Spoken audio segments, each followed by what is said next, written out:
Yo, this is Renato S on Rave TV Morocco.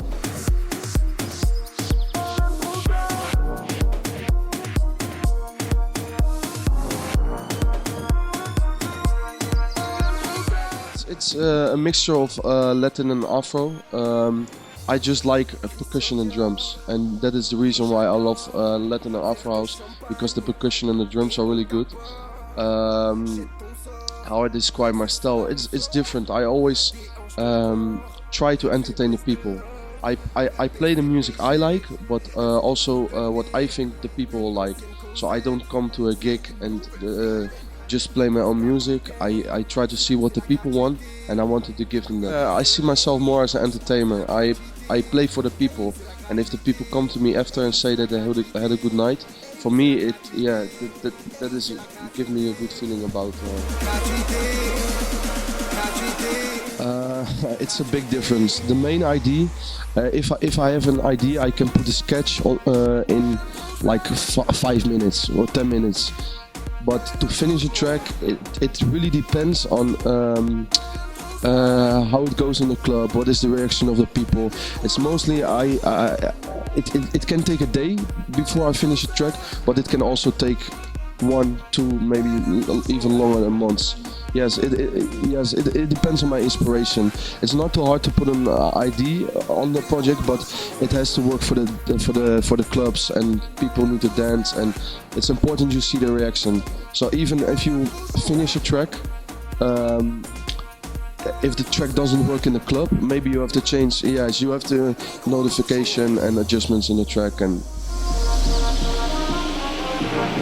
I think Gregor Salto is a big inspiration of me, because he's like a DJ for like 20 years now, and he started the Latin house scene in the Netherlands and maybe even all over the world. He came up with one of the first Latin house tracks, and he's been a really big inspiration for me.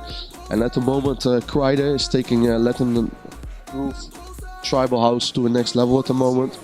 He's making it really big, and it's good for guys like me, because it always was a bit of, I don't know how to explain, like underground music. It never was mainstream, you know, but now because of there's so much artists doing it, it gets more mainstream.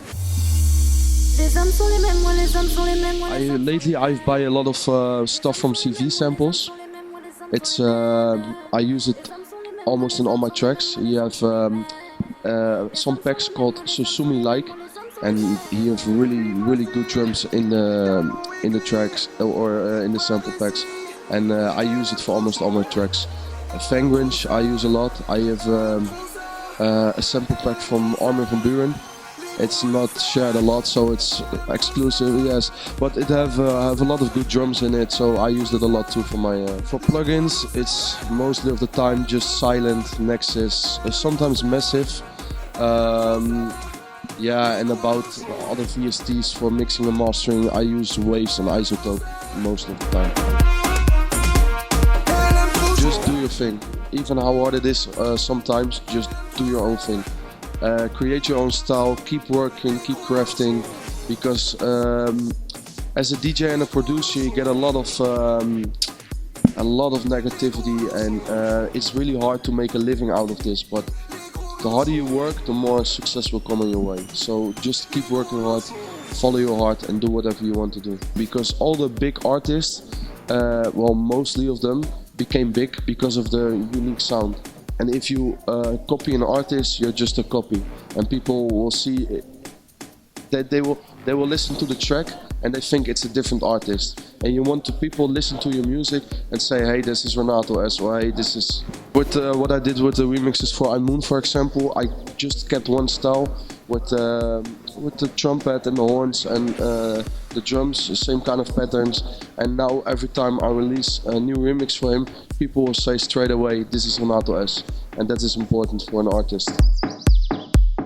Thanks again, Rave TV, for having me. If you want to come off my shows, just let me know. You're more than welcome. And shukran bezef.